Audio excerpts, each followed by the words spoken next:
Welcome to our channel. Today, we have a powerful story to share with you. This real story is going to be good news for Muslim community, because, a girl from Israel took the stand to accept the truth and revert to Islam. A Jew's young woman from Israel who was born into a Jewish family but found herself questioning the teachings of Judaism. Let's hear her inspiring journey to Islam. Assalamu alaikum. So in this video I will be speaking about my revert story. For those of you who haven't seen me on TikTok, basically I was born Jewish to a Jewish family and I converted to Islam in 2018. So I get asked a lot of how I converted to Islam, of course, as most reverts get this question. So in this video I'll get into it. So, as I mentioned, I was born to a Jewish family. I was born in Montreal, Canada, to actually a Hasidic family. So, up until I was 3 or 4 years old, up until my parents' divorce, I was raised Hasidic. And afterwards, once my parents got divorced, my mother took me and my siblings out of the Hasidic community, but we still remained Jewish, of course, and we still remained in the Jewish community. So, just a little background. My father is Ashkenazi Jewish. He is from Eastern. His family comes from Eastern Europe, and my mother is Mizrahi and Sephardic. And that means her mother was born in Morocco, and her father was born in Yemen. And my mother was actually born in occupied Palestine, or as Jewish people call it, Israel.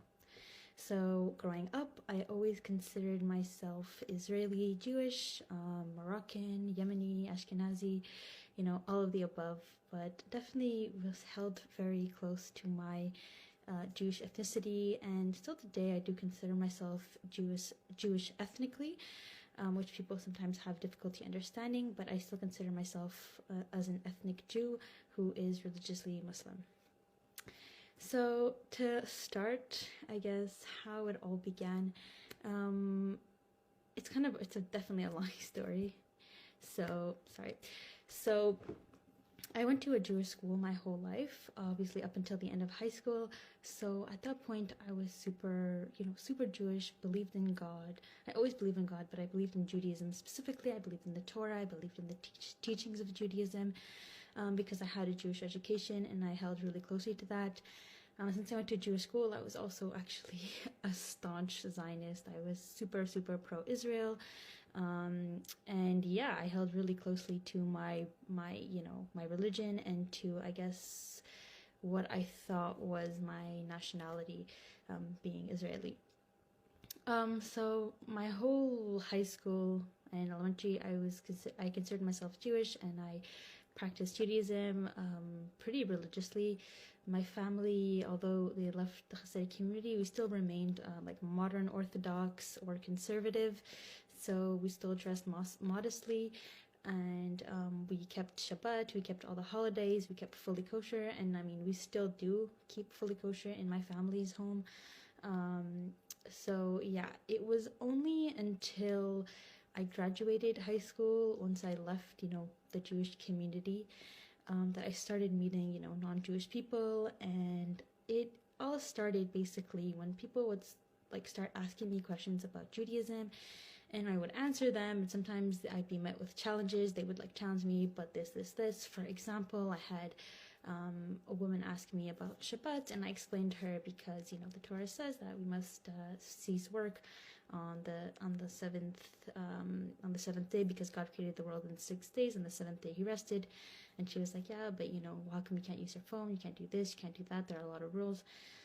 And it started putting a lot of doubt in me. And I remember that question specifically from that woman. I still remember who asked me that. Her name was Mary, and I worked with her at a grocery store. And anyways, I still remember that, and it really like stuck with me. And at that point, soon after, I started realizing that a lot of things that Jewish people were doing didn't make sense to me.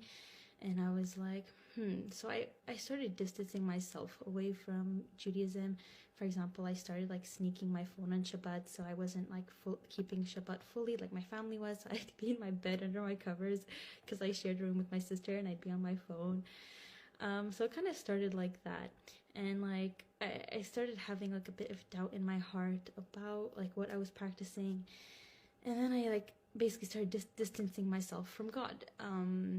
So I lived like that for a few months, but then at one point I was like, I feel like alienated from God. I feel like I need to become closer to God. I feel like I need to mend my relationship with God, because I was starting to feel, empty without God's presence in my life. So before going to school every day on the bus, I took a little Tehillim, which is a book of Psalms, which is written by the King David. And I started reading that, and I was like, you know what, hopefully that's going to, ignite my, my passion, my, like, in Arabic we say my iman, my faith. So I started reading that, and like it was really nice. It was a nice book, and I remember one thing in particular that I remember that kept reoccurring was how King David mentioned that he was prostrating in prayer to God. We prostrate in prayer to you, God, and it was mentioned over and over and over and over again. And that got me curious. I was like, why don't Jews prostrate during prayer? So I googled it. I went to Chabad.org, blah blah blah. I did a lot of research. Spoke to rabbis, but like it still did not like satisfy me. All the responses I was getting were not satisfactory to me.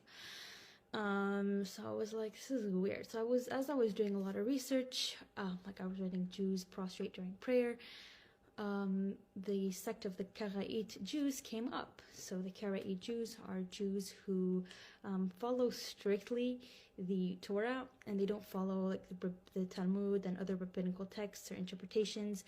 And it was at that point that I realized that like Judaism, like standard modern Judaism that people practice today, is called Rabbinic Judaism, because it is inspired, not inspired, but a lot of the rules and a lot of the holidays and the regulations that Jews practice today are from rabbis, from rabbinical interpretations, sages basically from the past.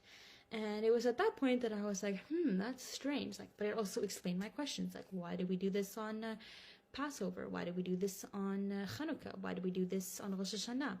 And it answered a lot of my questions. I was like, it makes sense, because they're following the interpretations of rabbis, and they're not following, like strictly, they're following the word of the Torah, but these specifications, even like the Shabbat, restrictions, don't come specifically, all of them, from Torah.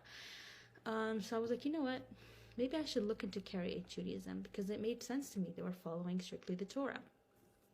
At that same time, I didn't really have any Muslim friends. I had one Muslim friend, but she wasn't, we never spoke about religion. But I knew some like Muslim people online that I would sometimes speak to. And one time I had like a whole conversation with like, it wasn't a friend, it was like a Muslim online friend that I never met. Actually, I never really met in real life.